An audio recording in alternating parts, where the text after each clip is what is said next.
నేను ఈరోజు దేవుని బిడ్డగా నిలబడి మాట్లాడుతున్నా. నా గతం అంత మంచిదేం కాదు. మీ అందరికంటే దరిద్రమైన గతం నాదే. నేను ఒక క్యాబరా డాన్సర్ని. క్లబ్బులో డ్యాన్స్ చేస్తే బట్టలు ఇప్పి డబ్బులు ఇచ్చేవాడు.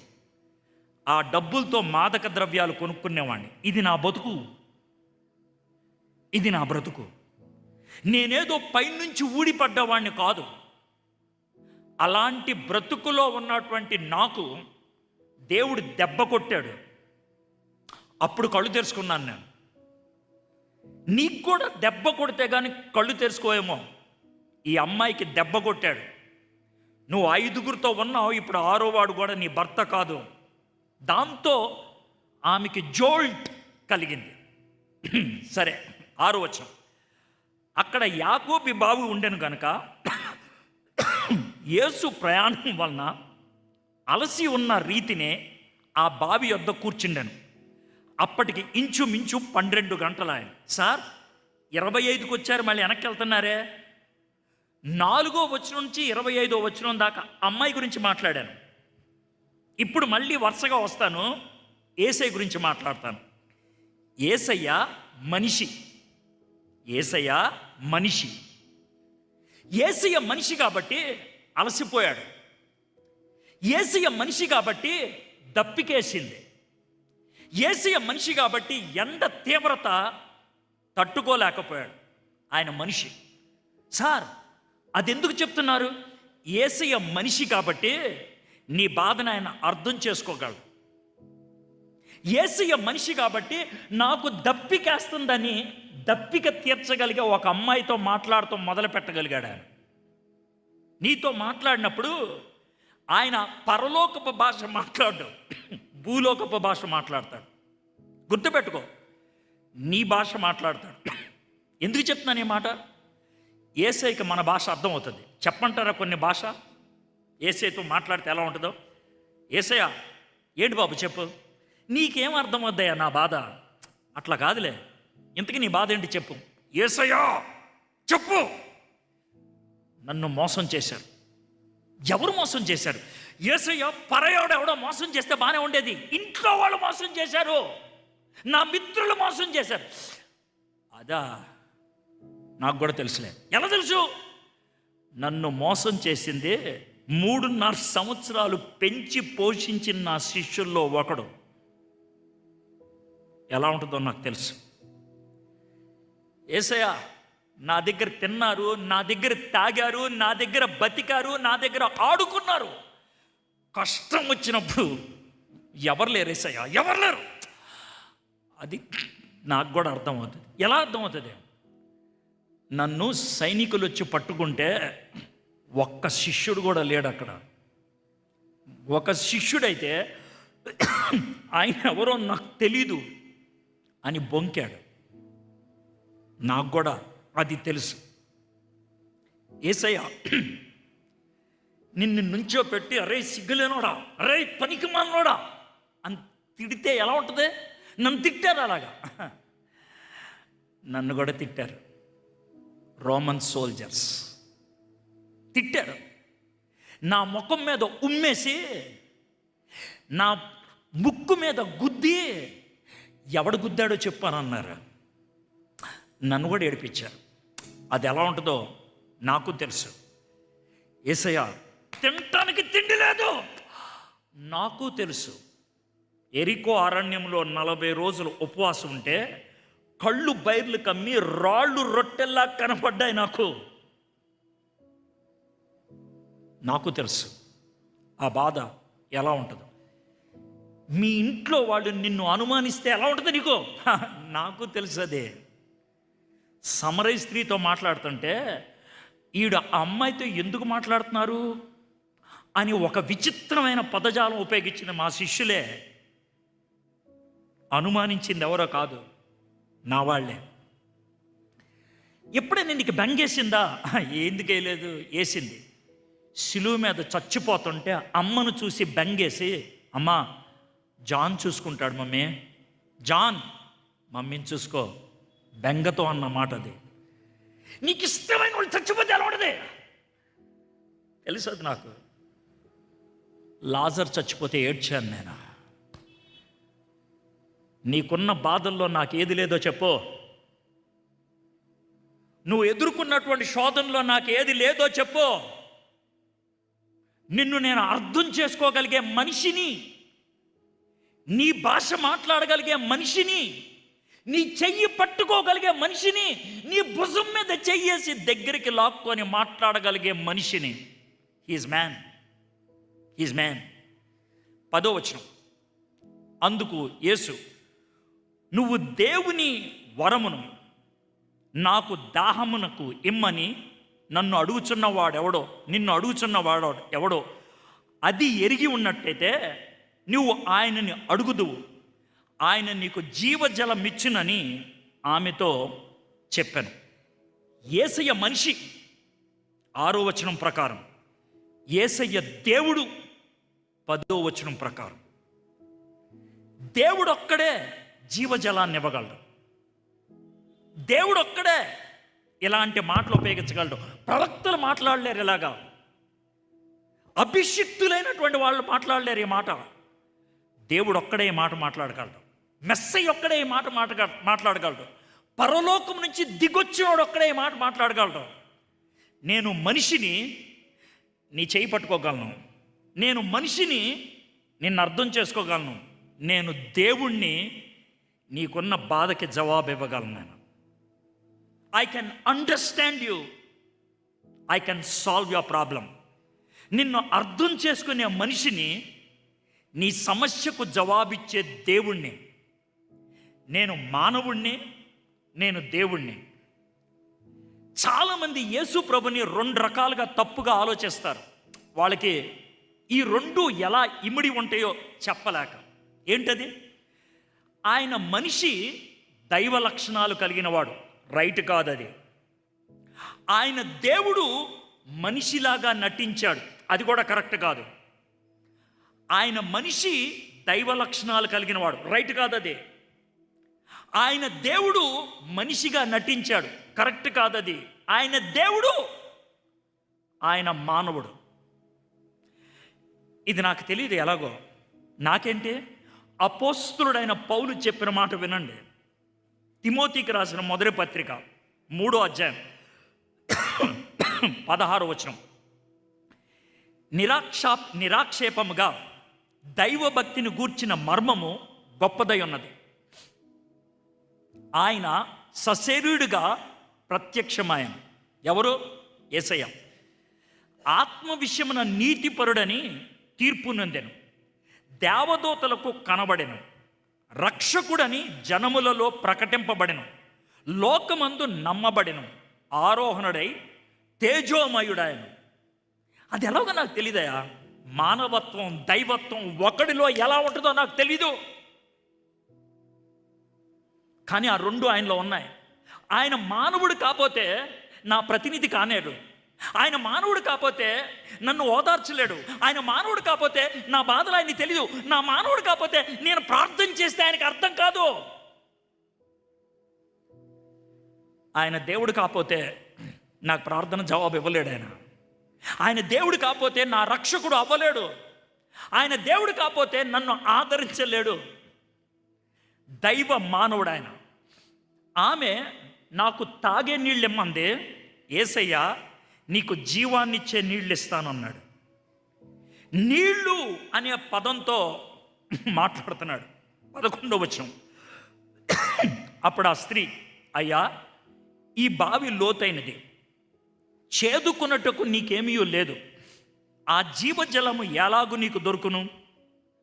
తానును తన కుమారులను పశువులను ఈ బావి నీళ్లు త్రాగి మాకిచ్చిన మన తండ్రి అయిన, అంటే నీకు నాకు తండ్రి, మన తండ్రి అయిన యాకోబు కంటే నువ్వు గొప్పవాడువా అని అడిగాను. దేవుణ్ణి అంటే యేసయ్యని ప్రశ్నిస్తుంది. అయ్యా మాకు గొప్ప గొప్ప అద్భుతాలు చేశాడే యాకోబు, ఆయనకంటూ గొప్పడువా నువ్వు? ఆయనకంటూ గొప్పడువా? యేసయ్యని ప్రశ్నించారండి, యేసయ్యని అడిగారండి. ఎందుకో తెలుసా? ఆయన ఒరిజినల్ కాబట్టి. డూప్లికేట్ని ఎవడు అడగడం, ఒరిజినల్ని అడుగుతాడు. ఒరిజినల్ కాబట్టి ఆయన్ని ప్రశ్నించారు. యేసు ప్రభుని ప్రశ్నించినంతగా ప్రపంచంలో ఇంకెవరినైనా ప్రశ్నించారా? యేసు ప్రభుని అడిగినన్ని ప్రశ్నలు ప్రపంచంలో ఇంకెవరినైనా అడిగారా? నువ్వు చరిత్రలో ఉన్నావా? ఇది నిజంగా జరిగిందా? దీనికి కారణం ఇదేనా? నువ్వు ఇదే మాట అన్నావా? నువ్వు ఇలాగే ఉన్నావా అని యేసు ప్రభుని అడిగినట్లు ఈ లోకములో దేవతలు అనిపించుకునే వాళ్ళు, దేవుళ్ళు అనిపించుకునే వాళ్ళని ఎవరినైనా అడిగారా?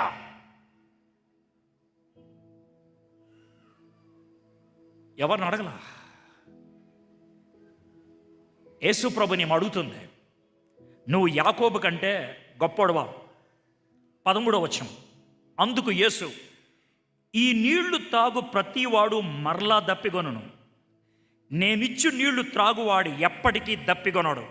నేను వానికిచ్చు నీళ్లు నిత్య జీవమునకై వానిలో ఊరెడి నీటి బొగ్గగా ఉండునని ఆమెతో చెప్పాను. ఈ మాట ఒక మనిషి అనగలడా? దేవుడు కానివాడు ఈ మాట అనగలడా? ఎవడైనా సరే నది మరలించగలరు, ఎవరైనా సరే నీళ్లు తెప్పించగలరు. ఈయన నీళ్లు తెప్పిస్తానల్లా, నీళ్లు రూటు మారుస్తానల్లా, సృష్టిస్తానిలో. I will create in you, నీలో సృష్టిస్తాను. అది ఎలా ఉంటుందో తెలుసా?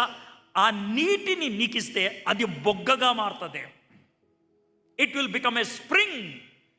గ్లాసు నీళ్లు నేను ఇస్తా, అవి తాగితే నీ కడుపులోంచి ఒక నది బయటకు వస్తుంది, ఒక రివర్. అది దేవుడు మాత్రమే చేయగలడు. ఆయన ఏమంటున్నాడు తెలుసా? నేనిచ్చే నీళ్లు నీ దప్పిక తీర్చుద్ది, నువ్వు అనేక మంది దప్పిక తీర్చగలుగుతావు. నవంబర్ 3వ తారీఖు 1984 సంవత్సరం 2 వారాలు నేను బార్కి వెళ్ళలేదు. 2 వారాలు కెసినో బార్కి వెళ్ళలేదు గుంటూరులో. డబ్బులు లేవు నా దగ్గర, డ్రగ్ ఎక్కించుకోవడానికి డబ్బులు లేవు నా దగ్గర. కడుపు నొప్పి వస్తుంది, డ్రగ్ లేదు కాబట్టి. తట్టుకోలేక రైలు పట్టాల దగ్గరికి వెళ్ళి చచ్చిపోదామని నుంచున్నాను అక్కడ. రాత్రి 8 గంటలకే. అంత దూరంలో ట్రైన్ ఉంది, లైట్ కూడా కనబడుతుంది నాకు. ఆ ట్రైన్ను చూస్తూ భయమేసి తల వంచుకొని కళ్ళు మూసుకున్నా. ట్రైన్ దగ్గరకు వస్తే ముందుకు దూకుదామని ఎవరో నా కాలర్ పట్టుకొని లాగారు వెనక్కి. భయం వేసింది. నేను ఎవరితో చెప్పలేదు, నేను చచ్చిపోవడానికి వెళ్తున్నా అని ఎవరితో ఏం చెప్పలా. సైలెంట్గా వెళ్ళా, ఎవరికి తెలియదు కాబట్టి నన్ను ఎవరు షర్టు లాగుతారు. వెనక్కి చూడటానికి భయం వేసింది, దెయ్యమేమో అనుకున్నాను. ఆ భయంతో ఎవరది అని గట్టిగా అరిసి చూశా. నా మిత్రుడు సురేష్, వాడిని గట్టిగా కొడితే రై ఎందుకు ఆపావు నన్ను, ట్రైన్ వెళ్ళిపోయిందా అన్నా. వాడు చాలా కూల్గా భుజం మీద చేయేసి, మళ్ళీ ట్రైన్ వస్తుంది అప్పుడు వదిలేస్తా. మరి ఎందుకు ఆపావు? ఓ ప్రశ్న ఉంది, దానికి జవాబు తెలుసుకుందామని ఆపా. ఏంటి నీ ప్రశ్న? ఎందుకు చచ్చిపోదాం అనుకుంటున్నావు? రే కడుపు నొప్పి ఎక్కువైంది, బతుకుంటే ఈ నొప్పిని తట్టుకోలేను, అందుకే చచ్చిపోదాం అనుకుంటున్నా.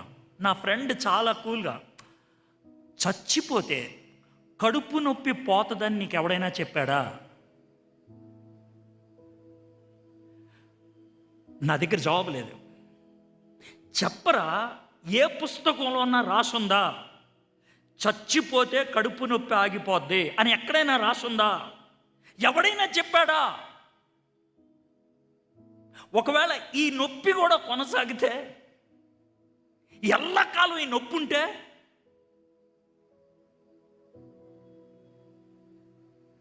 నాకేం చెప్పాలో అర్థం కాల.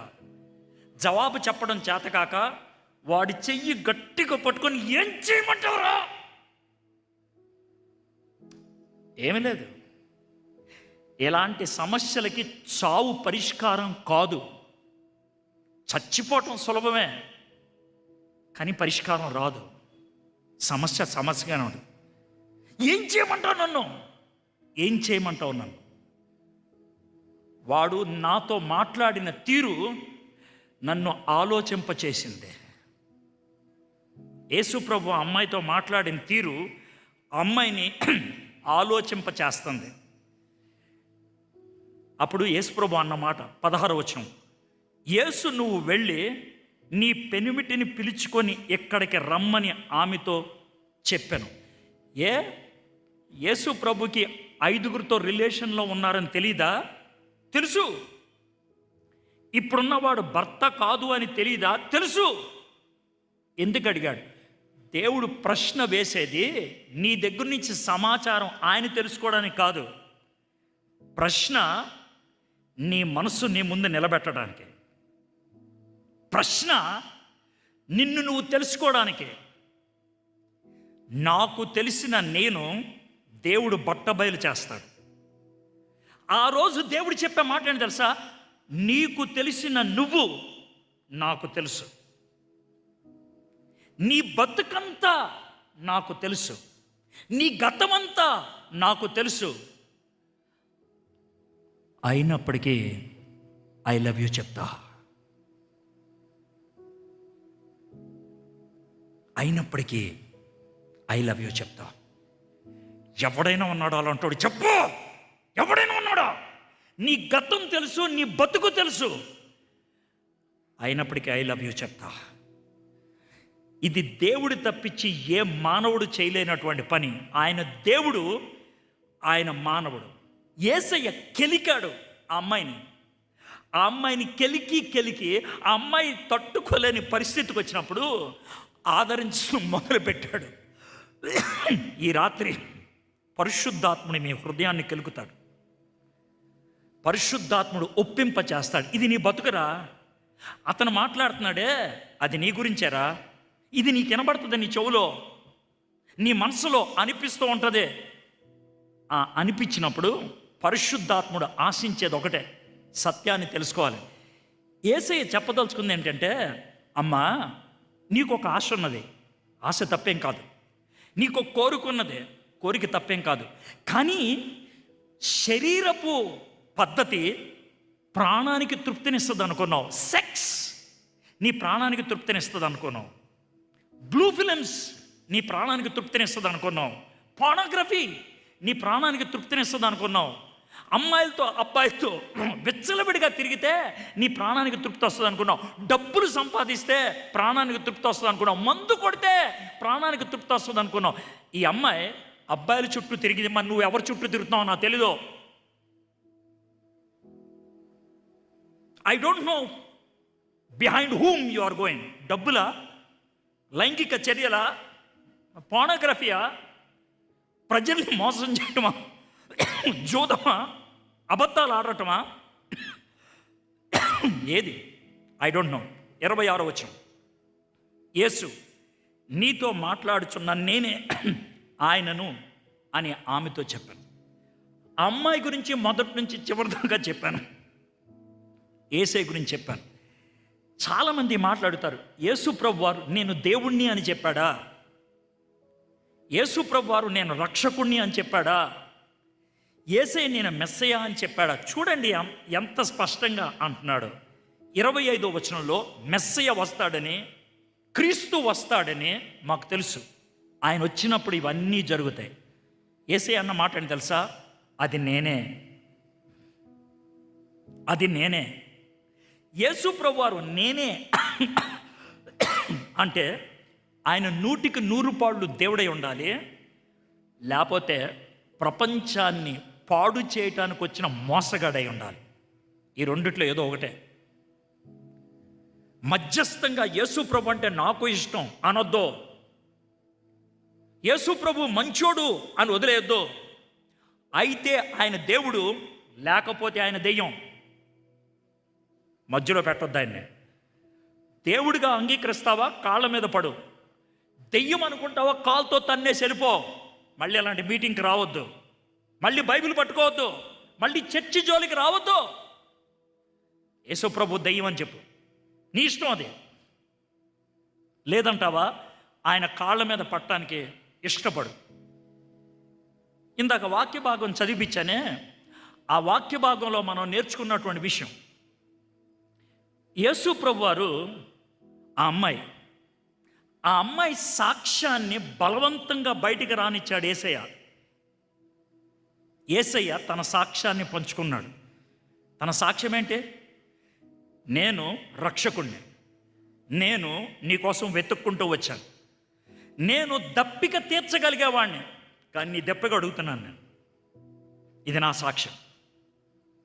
ఆ అమ్మాయితో సాక్ష్యం చెప్పించాడు. 5గురితో తిరిగాను, 6వ వాడు కూడా నా భర్త కాదు, తిరుగుతున్నాను వాడితో. పగలు ఎందుకు వచ్చాను, మిట్ట మధ్యాహ్నం? మిగిలిన వాళ్ళతో కలవటం నాకు ఇష్టం లేదు. మిగిలిన వాళ్ళు నా కళ్ళల్లో కళ్ళు పెట్టి చూస్తే నేను తట్టుకోలేను. మిగిలిన వాళ్ళు నా వైపు చూసి మాట్లాడే మాటలు నేను తట్టుకోలేను. I cannot face. అందుకే ఎవరు లేనప్పుడు వచ్చాను. మనలో చాలామంది ఒంటరిగా ఉండడానికి ఇష్టపడతారు. మీలో ఎవరికైనా టీనేజ్ బాయ్స్, టీనేజ్ గర్ల్స్ ఉన్నట్లయితే కొన్ని మాటలు చెప్తాను, జాగ్రత్త వినండి. సర్వసాధారణంగా 12, 13 ఆ వయసు దాటిన వాళ్ళు, అమ్మాయిలు కానీ అబ్బాయిలు కానీ, గదిలోకి వెళ్ళిపోయి తలుపులు వేసుకుంటారు. ఎందుకు? ఒంటరిగా ఉండడానికి ఇష్టపడతారు. ఎందుకు? అందరితో కలవడానికి ఇష్టపడరు. ఎందుకు? నేను వాళ్ళు పాపం చేశారని నేను చెప్పను. ఎందుకు అలా ఒంటరితనానికి వెళ్ళారు? అపరాధ భావం ఉందా? భయం ఉన్నదా? ఇతరులు వాళ్ళని చూడటానికి ఇష్టం లేదా? మనుషులతో ఉంటే గతం గుర్తొస్తుందా? I don't no. ఈ మధ్యన అమెరికాలో ఒక 16 సంవత్సరాల కుర్రోడితో మాట్లాడుతున్నాను. 16 ఏళ్ళు. ఆ 16 ఏళ్ల కుర్రోడు ఇంట్లో నేను 3 రోజులు ఉన్నాను. 2వ రోజుకి వాడు నాతో బాగా స్నేహం వచ్చింది. స్నేహంతో తనతో మాట్లాడుతున్నాను. స్నేహాన్ని బట్టి నాతో ఓపెన్గా ఒక క్వశ్చన్ అడిగాడు. ఏమని అడిగాడంటే, జాగ్రత్త చూడండి. అంకుల్, అతను మాట్లాడినాడు. అంకుల్, అమెరికాలో 17 ఏళ్ళు వచ్చేదాకా మందు కొట్టకూడదు. 17 ఏళ్ళు వచ్చిన తర్వాత మందు కొడితే అమ్మా నాన్న ఆయన ఆపడానికి వీల్లేదు. ఆపితే మేము ఫోన్ నెంబర్ ఒకటి చేస్తే అమ్మా నాన్న తీసుకెళ్ళి లోనేస్తారు. 17 ఏళ్ళు. నాకు ఇంకా రాలా 17 ఏళ్ళు. అది వచ్చే సంవత్సరం. మా మమ్మీ డాడీ నన్ను యూరప్ తీసుకెళ్తున్నారు ఈ సంవత్సరం, వచ్చే నెలలో. యూరప్లో 15 ఏళ్లకే మందు కొట్టచ్చు, కొన్ని దేశాల్లో 16 ఏళ్ళకి. నాకు ఇప్పుడు 16 ఏళ్ళు. వాడు నన్ను అడిగిన ప్రశ్న, యూరప్ వెళ్ళినప్పుడు మందు కొట్టుకొని తాగమంటారా అని అడిగాడు.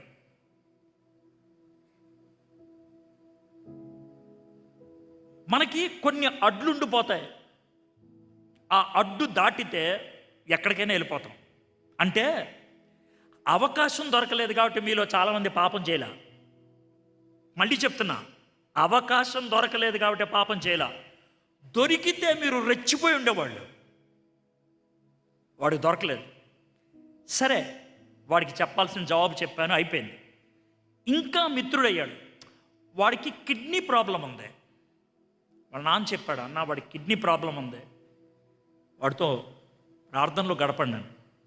ప్రార్థన చేశాను. నాకెందుకో ప్రశ్న అడగాలనిపించింది. విచిత్రమైన ప్రశ్నలాగానే ఉంటుంది, జాగ్రత్తగా. వాడిని అడిగిన ప్రశ్న, బాబు స్కూల్లో బాత్రూమ్కి వెళ్తావా అని అడిగా. అన్నాడు. తమ్ముడు, స్కూల్లో పొద్దునుంచి సాయంకాలం దాకుంటావు కదా, వాష్రూమ్కి వెళ్తావా, టాయిలెట్కి వెళ్తావా అని అడిగా. అంకుల్ అది ఎందుకు అడుగుతున్నారు అన్నాడు.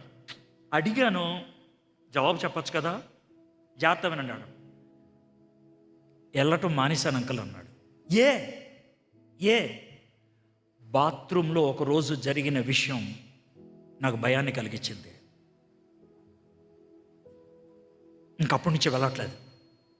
బాత్రూమ్ వైపు చూస్తే నాకు వణుకు వస్తుంది. పొద్దున్నుంచి సాయంత్రం దాకా టాయిలెట్కి వెళ్లకుండా బిగించుకొని ఉంటే వాడికి వచ్చింది కిడ్నీ ప్రాబ్లం. నీ కూతుర్లకి కొడుకులకి ఇలాంటి సమస్యలు ఉన్నాయేమో,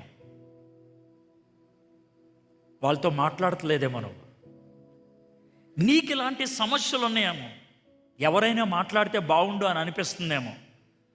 ఈ రాత్రి పరిశుద్ధాత్ముడు నీతో మాట్లాడుతున్నప్పుడు నీ జీవితాన్ని ఉన్నది ఉన్నట్లుగా చెప్పగలవా?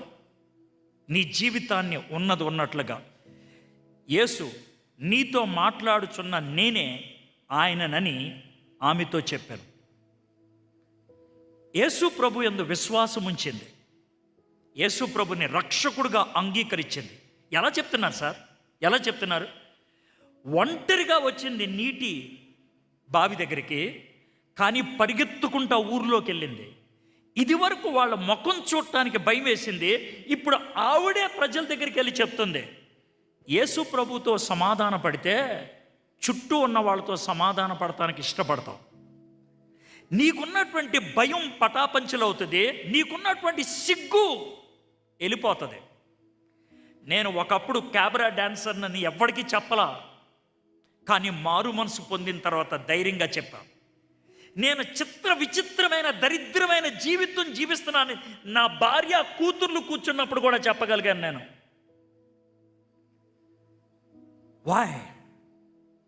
వాయ్ దేవుడు నన్ను క్షమించాడు, నా గతాన్ని కడిగేశాడు. నాకు నా భార్య దగ్గర నుంచి, వాళ్ళ అమ్మ దాని దగ్గర నుంచి ప్రపోజల్ వచ్చినప్పుడు నా భార్యకు ఉత్తరం రాశాను. ఆవిడ చూడలేదు, నేను ఉత్తరం రాశాను, నా బతుకిది, నీకు ఇష్టమా అని. ఆవిడ నాకు తిరుగు జవాబు రాసింది, దేవుడు నిన్ను క్షమించగలిగినప్పుడు నిన్ను క్షమించటం నాకు పెద్ద కష్టం కాదు అని. నా భార్యకి నా జీవితం తెలుసు, నా భార్య జీవితం నాకు తెలుసు. మా బతుకులు తెలుసు కాబట్టి మేము నటించాం. మరి మీ బతుకులు ఎలా ఉన్నాయి? అడుగుతున్నా.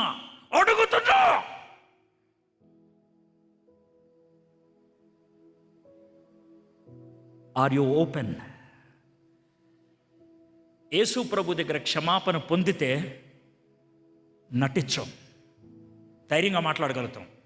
ఆమె వెళ్ళి వాళ్ళతో చెప్పిన మాట, నా జీవితం అంతా బయట పెట్టాడయ్యా అతను.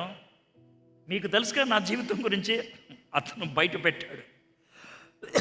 ఇతను మెస్సయ్య కాదా? ఇతను రక్షకుడు కాదా? అంటే వాళ్ళు వచ్చారు, యేసు ప్రభుతో గడిపారు. వాళ్ళు అన్న మాట ఏంటి తెలుసా? నువ్వు సాక్ష్యం చెప్పావు కాబట్టి మేమేమి యేసు ప్రభుని వెంబడించట్లా. ఆయనతో మాట్లాడితే మాకు అర్థమైంది ఆయన మెస్సయ్య అని, ఆయన రక్షకుడని. నీ రక్షణ ఇంకొక వ్యక్తిని రక్షణలోకి నడిపించగలిగిందా? నీ మార్పు ఇంకొక వ్యక్తికి మార్పు కలిగించటానికి దోహదపడిందా? రక్షింపబడ్డాను నేను, దేవుడు నన్ను వాడుకున్నాడు కొన్ని లక్షల మందికి సువార్త చెప్పడానికి, కొన్ని లక్షల మందికి సువార్త చెప్పడానికి. నేను పెద్ద బ్యాక్గ్రౌండ్ ఉన్న వ్యక్తిని కాదు, మా నాన్నకి పెద్ద పరిచర్య బ్యాక్గ్రౌండ్ ఏమీ లేదు, కానీ దేవుడే కల్పించాడు. 76 దేశాలకు వెళ్ళాను సువార్త చెప్పడానికి, 76 కంట్రీస్.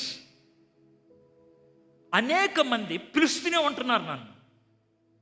కానీ ఈరోజు ఏ పరిస్థితికి వచ్చానంటే, వాళ్ళు అడిగిన డేట్ కాదు, నాకు నచ్చిన డేట్ ఇస్తే కూడా ఒప్పుకుంటున్నారు. వాయ్? మారిన నన్ను దేవుడు ఇంకొక వ్యక్తిని మార్చడానికి, వాడుకోవడానికి ఇష్టపడుతున్నాడు.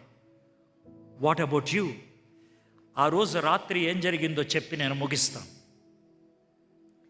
నా మిత్రుడు చావు జీవితానికి పరిష్కారం కాదురానంటే, నా మిత్రుడిని అడిగాను, నన్నేం చేయమంటావురా అని.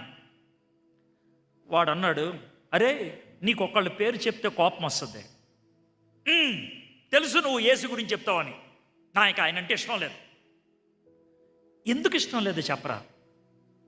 దాంతో నేను పరిష్కరిస్తాను. అరే యేసయ్య ప్రేమామయుడు అని చెప్తారా మీరు? కరెక్టే, ప్రేమామయుడైతే నా జీవితాన్ని మార్చేయచ్చుగా. మారుస్తాడ్రా. నీ ఇష్టం లేకుండా మార్చలేడు, నీ అనుమతి లేకుండా మార్చలేడు. ఆయన పరిశుద్ధుడు, బలవంతంగా మార్చేవాడు కాదు.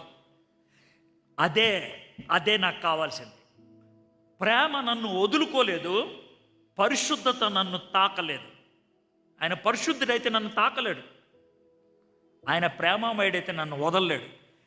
ప్రేమ పరిశుద్ధత ఒక చోట ఎలా ఉంటాయి రా చెప్పు అని అన్నా. చెప్తాను. నీ దగ్గరకు ఒక చిన్న బాబు ఏడ్చుకుంటూ వచ్చాడు. ఎందుకు ఏడుస్తున్నావురా అంటే, వాడు ఇంకో బాబుని చూపించి ఆడు కొట్టాడని చెప్తాడు. ఒకవేళ ఆన్ని పిలిచి కొట్టావనుకో ఈడు ఆగిపోతాడు, కానీ వాడు ఏడుస్తాడు. వీడికి ఏం చెప్పినా ఏడుపు ఆపడం, కచ్చి తీరాలి వీడికి. నా ప్రశ్న ఒకటేరా, వాడు ఏడుపు మొదలు పెట్టకూడదు, ఈడు ఏడుపు ఆపేయాలి. నీ దగ్గర ఏమన్నా ఉన్నాయా అన్నాడు. ఉన్నదరా అన్నాడు. ఏంటన్నా? ఆడిని పిలిచి వాడి వీప్ మీద చేయి పెట్టి గట్టిగా గుద్దుతా. ఏమవుద్ది అప్పుడు? వీడేమనుకుంటాడు తెలుసా? అమ్మయ్య ఆడిని కొట్టాడు, నా కచ్చి తీరింది అనుకుంటాడు ఈడు. వాడేమంటాడు తెలుసా? హే పిచ్చోడా నాకు తగలలేదురా అంటాడు ఆడు. ఇద్దరూ నవ్వుకుంటూ వెళ్ళిపోతారు. సూపర్ చెప్పారు అన్నాడు. అయితే ఇంకో చిన్న ప్రశ్న, ఏంటి ఈ సన్నివేశంలో ఏడ్చేది ఎవర్రా అన్నాడు. నువ్వే చెప్పావు ఎవరు ఏడవకూడదని. వాళ్ళిద్దరు ఏడవకూడదన్నాను అంతే, కానీ ఎవడో ఒకడు ఏడవాలి. నేను ఏడుస్తా, నన్ను నేను కొట్టుకున్నాను కదా, ఏడుస్తా. యేసు ప్రభు చేసింది అదే. యేసు ప్రభు పరిశుద్ధత కోరింది, నీ పాపానికి శిక్ష. యేసు ప్రభు ప్రేమ కోరింది, నీకు ఆ శిక్ష పడకూడదని. తన్ను తాను కొట్టుకున్నాడు రా శిలువ మీద, తన్ను తాను కొట్టుకున్నాడు శిలువ మీద. యేసు ప్రభు కొట్టుకుంటే నీకు నాకు రక్షణ వచ్చింది. మై ఫ్రెండ్స్, యేసు ప్రభు ఈ వార్త నీకు అందించాలనుకున్నాడు, అందించాడు. నువ్వు దాన్ని స్వీకరిస్తావా లేదా నీ ఇష్టం. ఓ సంఘటన చెప్పి ముగిస్తాను. 1829లో జరిగింది ఈ విషయం. 1829. అతని పేరు జార్జ్ విల్సన్. మీరు గూగుల్ చేస్తే కూడా వస్తుంది ఈ డీటెయిల్స్. జార్జ్ విల్సన్ దొంగోడు, ఆయన చిన్న దొంగోడు. అమెరికన్ పోస్ట్ బాక్స్ దొంగతనం చేస్తే దాంట్లో ఒక డబ్బా తీసుకెళ్ళి ఏదో అమ్మితే డబ్బులు వచ్చాయి. అయితే ఆ డబ్బాలో మందులు ఉన్నాయి, మందు, మెడిసిన్. ఆ మెడిసిన్ అందనందుకు ఒకడు చచ్చిపోయాడు. చచ్చిపోతే వాళ్ళ ఫ్యామిలీ మెంబర్స్ కేసు వేశారు అమెరికన్ పోస్ట్ ఆఫీస్ మీద. వాళ్ళు ఇన్వెస్టిగేట్ చేయడం మొదలుపెట్టారు, ఈ దొంగతనం ఎవరు చేశారని. 3 ఏళ్ళు పట్టింది జార్జ్ విల్సన్ చేశాడని తెలియడానికి. 1833 సంవత్సరంలో ఆ దొంగోడిని పట్టుకొని కోర్టులో కేసు వేశారు. కోర్టు తీర్మానం చేసింది, జార్జ్ విల్సన్ దొంగతనం చేయటం బట్టి ఒకడు చచ్చిపోయాడు కాబట్టి ఇతనికి ఉరి తీయాలి 14 రోజుల్లో అని జైల్లో పెట్టారు. 10 రోజులు అయిపోయింది. 10వ రోజుకి అప్పటికే అమెరికా రాష్ట్రపతి పేరు ఆండ్రూ జాక్సన్. మిత్రులంతా కలిసి ఉత్తరం రాశారు. సార్, వాడు చిన్నపాటి దొంగ, వాడు ఏదో చిన్న దొంగతనం చేశాడు సార్, వాడికి తెలియదు సార్ అందులో మందులు ఉంటాయని, వాడి ప్రాణం పోతుందని, దయచేసి ఉరి అనేది తప్పించండి సార్ అని అంటే, వాన్ బ్యూరన్ అప్పుడు హోమ్ మినిస్టర్, వాళ్ళు సెక్రటరీ ఆఫ్ స్టేట్ అంటారు, ఆండ్రూ జాక్సన్ పిలిచి, అందరి పేర్లు ఎందుకు చెప్తున్నాను తెలుసా, ఇది నిజంగా జరిగింది, అరే ఓ క్షమాపేక్ష లెటర్ రాయరా అని అతను ఉత్తరం రాసి, ఇతను ఫిలడెల్ఫియా అనే ఊరిలో ఉంటాడు, వాళ్ళ మేయర్కి పంపించాడు. మేయర్ ఆ ఉత్తరాన్ని చూసి జైలుకి వెళ్ళి జైలు అధికారికి ఇచ్చాడు, సార్ జార్జ్ విల్సన్ని వదిలేయండి అని. జైలు అధికారి ఆ ఉత్తరం పట్టుకొని జార్జ్ విల్సన్ రూమ్కి వెళ్ళి తలుపు కొట్టాడు. జార్జ్ విల్సన్ ఏంటి అన్నాడు. Sir, America president Andrew Jackson గారి ఉత్తరం వచ్చింది, అయితే నన్నేం చేయమంటావు? కాదు సార్, క్షమాభిక్ష. ఎవడికే? నీకే. అయితే ఇప్పుడు నన్నేం చేయమంటావు? సార్ అదేంటి సార్ అలా అంటారు, దీని మీద మీరు సంతకం పెడితే బయటికి పంపించేస్తాం, జాగ్రత్తమేనండి. జార్జ్ విల్సన్ ఒక్క నిమిషం ఆగి, నాకు అవసరం వల్ల 14వ రోజు నన్ను ఉరి తీస్తామన్నారుగా, ఉరి తీసేయండి. జైలు అధికారికి ఏం చేయాలో అర్థం కాలేదు. రేపు అమెరికా రాష్ట్రపతి అడిగితే నేనేం జవాబు చెప్పాలి? అప్పుడు సుప్రీంకోర్టు జడ్జి దగ్గరికి వెళ్ళాడు, జాన్ మార్షల్ దగ్గరికి వెళ్ళి, జాన్ నాకున్న ఈ సమస్య ఇదంటే, కూర్చో దీనికి పరిష్కారం చెప్తాను. ఏంటి అన్నాడు. నేను $1000 నీకు చెక్కు రాసిచ్చా, ఏం చేస్తావు అన్నాడు.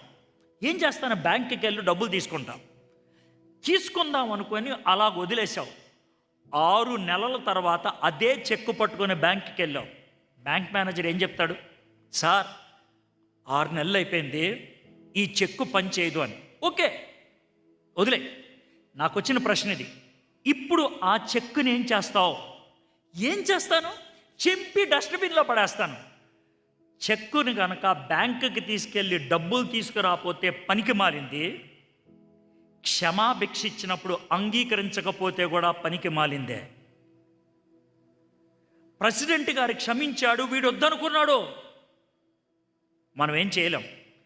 ఇక్కడ కూర్చున్న ప్రతి ఒక్కరితో నేను ఒక్క మాట చెప్తాను, షాక్ తినొద్దు. ఇక్కడ కూర్చున్న ప్రతి ఒక్కడితో దేవుడు చెప్పే మాట ఒకటే, నేను నిన్ను క్షమించేశాను. క్షమిస్తాను కాదు, క్షమించేశాను, అయిపోయింది. దాన్ని నువ్వు స్వీకరిస్తే అది నీది, తృణీకరిస్తే నిన్నెవడేం చేయలేడు. ఈ రాత్రి స్వీకరిస్తావా నిత్య జీవాన్ని పొందడానికి? తృణీకరిస్తావా నిత్య నాశనాన్ని తెచ్చుకోవడానికి? నిన్నెవరు నిత్య నాశనానికి పంపించలా, నువ్వే వెళ్దాం అనుకుంటున్నావు. ఎవరు పరలోకానికి బలవంతంగా లాగరు, ఎవరు నరకానికి బలవంతంగా తొయ్యరు, నీ చాయిస్. ఈ రాత్రి యేసయ్య చెప్తున్న మాట, ఐ హ్యావ్ ఫర్గివెన్ యూ, నేను నిన్ను క్షమించా. Will you accept it or reject it? అంగీకరిస్తావా, తృణీకరిస్తావా? సిలువకి అటు ఇటు 2 దొంగలు ఉన్నాడు. ఒకడు అంగీకరించాడు, ఇంకోడు హాస్యం చేసి వదిలేశాడు. 2 యేసుప్రభుని అమ్మేశారు. ఒకడు డబ్బులకు అమ్మేశాడు, ఒకడికి భయానికి అమ్మేశాడు. భయానికి అమ్మింది పేతురు, డబ్బులకు అమ్మింది యోధా తృణీకరించాడు, ఉరేసుకొని చచ్చాడు. పేతురు అంగీకరించాడు, సంఘానికి నాయకుడయ్యాడు. ఈ 2లో ఎవరు నవ్వు? తప్పిపోయిన కుమారుడు వెనక్కొచ్చాడు, తండ్రి క్షమించాడు, పండగ చేసుకున్నాడు. పెద్ద కొడుకుని తండ్రి క్షమించాడు, వాడు ఒప్పుకోలేదు, ఇంట్లోకి రాకుండా వెళ్ళిపోయాడు. మీకు ఎన్ని చెప్పమంటారు ఈ ఉదాహరణలో?